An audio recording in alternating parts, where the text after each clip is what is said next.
After the banquet, Hrothgar and his followers leave Heorot, and Beowulf and his warriors remain to spend the night. Beowulf reiterates his intent to fight Grendel without a sword, and, while his followers sleep, lies waiting, eager for Grendel to appear. The battle with Grendel. Out from the marsh, from the foot of misty hills and bogs, bearing God's hatred, Grendel came, hoping to kill anyone he could trap on this trip to High Heorot. He moved quickly through the cloudy night, up from his swampland, sliding silently toward that gold-shining hall. He had visited Hrothgar's home before, knew the way, but never, before nor after that night, found Heorot defended so firmly, his reception so harsh. He journeyed, forever joyless, straight to the door, then snapped it open towards iron fasteners with a touch and rushed angrily over the threshold. He strode quickly across the inlaid floor, snarling and fierce. His eyes gleamed in the darkness, burned with a gruesome light. Then he stopped, seeing the hall crowded with sleeping warriors, stuffed with rows of young soldiers resting together. And his heart laughed. He relished the sight, intended to tear the life from those bodies by morning. The monster's mind was hot with the thought of food and the feasting his belly would soon know. But fate, that night, intended Grendel to gnaw the broken bones of his last human supper. Human eyes were watching his evil steps, waiting to see his swift, hard claws. Grendel snatched at the first gate he came to, ripped him apart, cut his body to bits with powerful jaws, drank the blood from his veins, and bolted him down, hands and feet. Death and Grendel's great teeth came together, snapping life shut. Then he stepped to another still body, clutched at Beowulf with his claws, grasped at a strong-hearted, wakeful sleeper, and was instantly seized himself, claws bent back as Beowulf leaned up on one arm. That shepherd of evil, guardian of crime, knew at once that nowhere on earth had he met a man whose hands were harder. His mind was flooded with fear. But nothing could take his talons and himself from that tight, hard grip. Grendel's one thought was to run from Beowulf, flee back to his marsh and hide there. This was a different Heorot than the hall he had emptied. But Higlac's follower remembered his final boast and, standing erect, stopped the monster's flight, fastened those claws in his fists till they cracked, clutched Grendel closer. The infamous killer fought for his freedom, wanting no flesh but retreat, desiring nothing but escape. His claws had been caught, he was trapped. That trip to Heorot was a miserable journey for the writhing monster. The high hall rang, its roof boards swayed, and Danes shook with terror. Down the aisles the battle swept, angry and wild.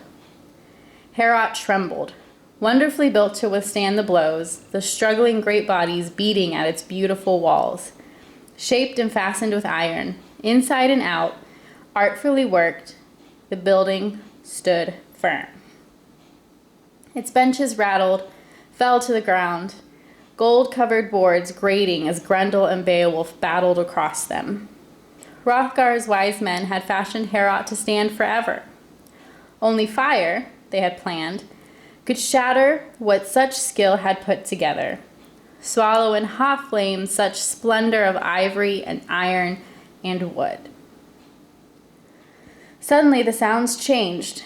The Danes stared in new terror, cowering in their beds as the terrible screams of the Almighty's enemy sank in the darkness, the horrible shrieks of pain and defeat, the tears torn out of Grendel's taut throat. Hell's captive caught in the arms of him who of all men on earth was the strongest. That mighty protector of men meant to hold the monster till its life leaped out, knowing the fiend was no use to anyone in Denmark. All of Beowulf's band had jumped from their beds, ancestral swords raised and ready, determined to protect their prince if they could. Their courage was great, but all wasted. They could hack at Grendel from every side, trying to open a path for his evil soul, but their points could not hurt him. The sharpest and hardest iron could not scratch at his skin, for that sin-stained demon had bewitched all men's weapons, laid spells that blunted every mortal man's blade. And yet his time had come. His days were over, his death near. Down to hell he would go, swept groaning and helpless to the waiting hands of still worse fiends. Now he discovered, once the afflicter of men, tormentor of their days, what it meant to feud with Almighty God. Grendel saw that his strength was deserting him, his claws bound fast, Higelac's brave follower tearing at his hands. The monster's hatred rose higher, but his power had gone. He twisted in pain, and the bleeding sinews deep in his shoulder snapped. Muscle and bone split and broke. The battle was over. Beowulf had been granted new glory. Grendel escaped, but wounded as he was, could flee to his den, his miserable hole at the bottom of the marsh, only to die, to wait for the end of all his days. And after that bloody combat with the Danes, laughed with delight. He who had come to them from across the sea, bold and strong-minded, had driven affliction off, purged Heorot clean. He was happy now with that night's fierce work. The Danes had been served as he'd boasted he'd served them. Beowulf, a prince of the Geats, had killed Grendel, ended the grief, the sorrow, the suffering forced on Hrothgar's helpless people by a bloodthirsty fiend. No Dane doubted the victory, for the proof, hanging high from the rafters where Beowulf had hung it, was the monster's arm, claw, and shoulder, and all.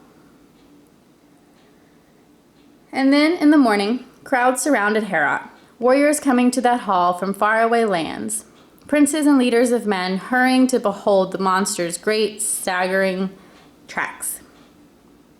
They gaped with no sense of sorrow, felt no regret for his suffering, went tracing his bloody footprints, his beaten and lonely flight, to the edge of the lake where he dragged his corpse-like way, doomed and already weary of his vanishing life. The water was bloody, steaming and boiling in horrible pounding waves. Heat sucked from his magic veins.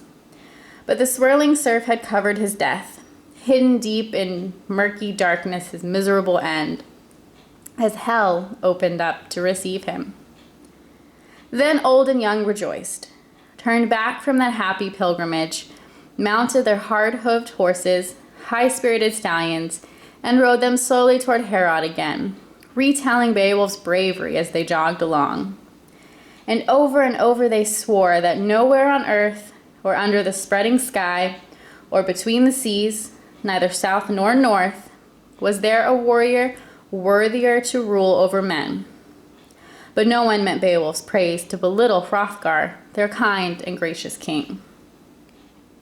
And sometimes, when the path ran straight and clear, they would let their horses race, red and brown and pale yellow backs streaming down the road.